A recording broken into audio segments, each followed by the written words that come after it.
Human Resources Advising est une start-up créée en 2021 qui vous accompagne où que vous soyez et vous conseille dans votre développement personnel et professionnel. Nous vous accompagnons également dans la matérialisation de vos idées. Nous réunissons notre savoir-faire RH et juridique pour le développement de vos projets professionnels et personnels.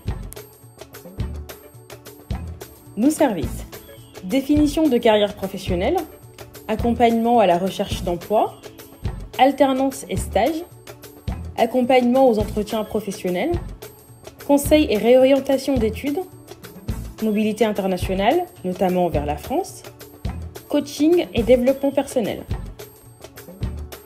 Ensemble, nous créons votre identité de marque avec la déclinaison d'une vidéo de lancement, un logo, des backshots, des bannières réseaux sociaux, des supports de communication ainsi que des cartes de visite.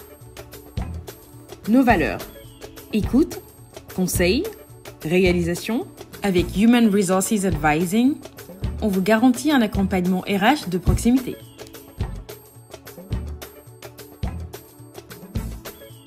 Bienvenue sur Sunugal ca Kanam, bienvenue dans cette chaîne YouTube où je parle de politique, d'économie, de la diaspora sénégalaise et africaine, où je parle fondamentalement des enjeux que traversent le Sénégal et l'Afrique. Dans ce contenu, j'ai le plaisir, comme vous l'avez vu dans ce titre, de vous parler de mon essai. Eh oui, j'ai fini en fait mon premier essai, mon tout premier essai, en fin de compte mon tout premier livre qui a été accepté par la maison d'édition, je reviendrai là-dessus. C'est un ouvrage que j'ai commencé à rédiger au mois de février 2020. Alors, j'en suis l'auteur principal, mais pas que. Je le fais en co-écriture avec un ami à moi qui s'appelle Abdallah Faye, que je présenterai la prochaine fois d'ailleurs.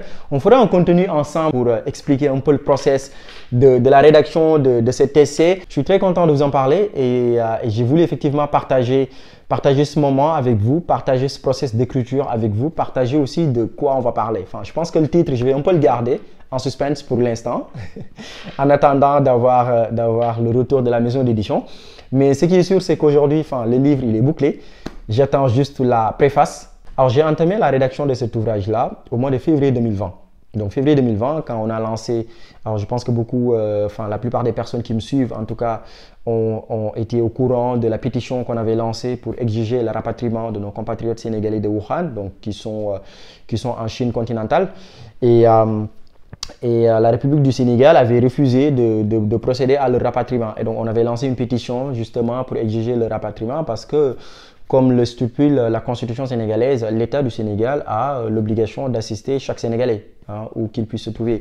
Et donc, effectivement, l'essai a été une conséquence, on va dire, de cette pétition-là. C'est là où je me suis dit, tiens, il faudrait que je parle de ça. Alors, pour l'instant, je ne vais pas trop rentrer dans les détails parce que je ne veux pas casser le suspense. J'ai laissé le suspense monter.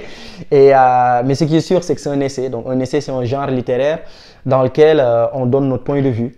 Et là, franchement, c'est un essai politique. Donc, c'est vraiment un essai politique sur le Sénégal. Là, on peut le dire sur le Sénégal et sur l'Afrique. Et voilà, j'en suis l'auteur principal, mais pas que. Donc, je le fais en co-écriture avec un ami à moi qui est Abdallah Faye, donc qui est actuellement le président de l'ONG Focus. Donc, Focus, c'est une organisation non gouvernementale qui déploie ses actions au Sénégal sur 3 thématiques principales: la bonne gouvernance, la participation citoyenne et le développement durable. Et effectivement, j'ai tenu à l'inviter parce que c'est quelqu'un effectivement qui s'intéresse beaucoup aux géopolitiques sénégalais, qui s'intéresse beaucoup à ce qui se fait au Sénégal et qui se retrouvait dans la même thématique que moi, et je me suis dit, écoute, ça pourrait être intéressant d'avoir son point de vue sur une thématique que j'ai voulu développer. Et donc, Abdallah, effectivement, est venu en support là-dessus, et on l'a écrit, et voilà, ça nous avait pris beaucoup de temps. Franchement, ça nous a pris beaucoup de temps. On s'est fait, en termes d'organisation, on se faisait des réunions de façon épisodique. Voilà, on se réalisait mutuellement, on a revu le plan ensemble et tout. Et là, on l'a bouclé. Et là, on l'a vraiment bouclé. Alors, on attend juste la préface et la postface qui sont en train d'être rédigées en ce moment par des personnes qui m'ont quelquefois influencé, par des personnes qui sont aussi des amis, par des personnes dont j'ai trouvé l'apport intellectuel très intéressant dans le contexte sénégalais, et j'ai tenu à ce que ces personnes-là apportent leur touche dans la rédaction de l'ouvrage. Et donc, il n'y a que ça qui reste aujourd'hui. Le devis, comme vous pouvez le voir là, a été validé par la maison d'édition. Donc, on le publiera au Sénégal, donc à la maison d'édition Harmattan, donc Harmattan Sénégal, qui est une filiale de Harmattan Paris. On n'a pas voulu le publier en France parce que logistiquement, ça pouvait être problématique si toutefois on fera le voyage au Sénégal pour présenter l'ouvrage, pour faire vivre le livre. Et donc, on a tenu à le faire au Sénégal. Et le comité d'évaluation de la maison d'édition d'Harmattan a jugé que l'ouvrage était super intéressant. Et donc ils ont accepté de le publier. Bien sûr, il y a un contrat d'édition entre la maison et nous. Et voilà, donc là, on attend que la préface et la postface. Mais vraiment, je tenais à faire ce contenu-là pour en parler, pour dire aujourd'hui qu'effectivement, si vous avez des rêves aussi, faut pas que vous n'arrêtez pas de rêver en fait. Si vous voulez écrire, allez-y. Donnez votre opinion, donnez la façon dont vous voyez les choses. Dites ce que vous en pensez et puis il n'y a pas de mauvaise interprétation. Voilà, si je puis dire, il n'y a pas de mauvaise écriture. Dites ce que vous en pensez sur la marche de ce pays, dites ce que vous en pensez sur vos passions, dites ce que vous en pensez sur comment vous concevez le monde et essayez de partager ça avec d'autres personnes. Alors l'écriture, ce n'est jamais simple. Écrire n'est jamais simple. Enfin, moi, je m'en suis rendu compte que c'était quelque chose de vachement... Waouh, ça nous a pris beaucoup de temps. Enfin, moi, perso, j'ai passé beaucoup de nuits éveillé, réveillé, à écrire, à corriger, à effacer, à me remettre dedans. Et quand je vois aujourd'hui le texte, quand je vois j'ai envie de dire la forme finale, n'est-ce pas, de ce texte-là, ça me procure beaucoup de plaisir. Parce que je me suis dit, moi je suis quelqu'un qui aime beaucoup lire. Voilà, vous en rendez compte d'ailleurs, je suis quelqu'un qui aime beaucoup lire. Parce que je pense qu'effectivement, dans la lecture, comme j'ai l'habitude de le dire, elle nous procure des connaissances que nous n'avons pas forcément via des expériences professionnelles ou via des expériences académiques. La lecture nous donne de la connaissance et la lecture peut aussi nous transformer. Comme le disait Paul Dessalmans, il n'y a que deux choses, souvenez-vous, dans cette vie, qui peuvent effectivement changer la vie d'un homme. C'est soit que vous rencontriez un grand amour ou soit vous lisez un grand ouvrage. Et donc, les livres sont j'ai envie de dire, des éléments qui sont fondamentaux pour nourrir notre esprit, comme le disait Sénèque, hein, le livre, la lecture, c'est l'aliment de l'esprit, c'est l'aliment du cerveau. Et je pense que c'est très très intéressant. Et comme le disait aussi Fatou Sow Sarr, il faut que les jeunes produisent de la réflexion intellectuelle sur la marche de ce pays-là, sur la marche du Sénégal, sur la marche de l'Afrique. Parce que, souvenez-vous, le Sénégal, l'Afrique, ce sont des contrées géographiques qui sont dominées par des jeunes. 60% de la population sénégalaise sont des jeunes.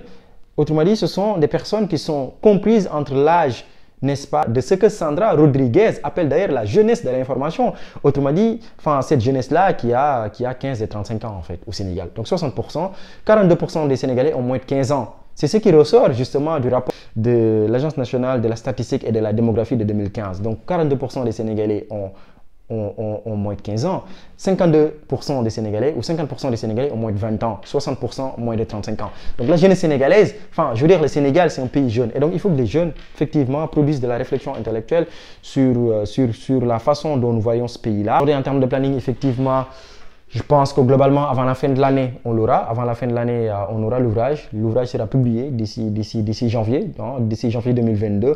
On prend le temps de faire les choses correctement pour qu'aujourd'hui, quand l'ouvrage sortira, que les personnes puissent s'en imprégner, que les personnes puissent l'admirer, que les personnes puissent le lire et que les personnes aussi puissent se faire leur propre opinion. Et les personnes aussi puissent nous juger, nous, de la façon dont nous voyons aujourd'hui la marche du Sénégal et de l'Afrique. Est-ce que c'est une bonne façon? Est-ce que c'est une mauvaise façon? Parce qu'en fin de compte, la séance, elle n'est pas infuse. Et donc, je rencontrerai Abdallah Faye, mon co-auteur. On reviendra. Quel a été notre ressenti aujourd'hui quand on a vu la finition, en tout cas, de cet essai-là?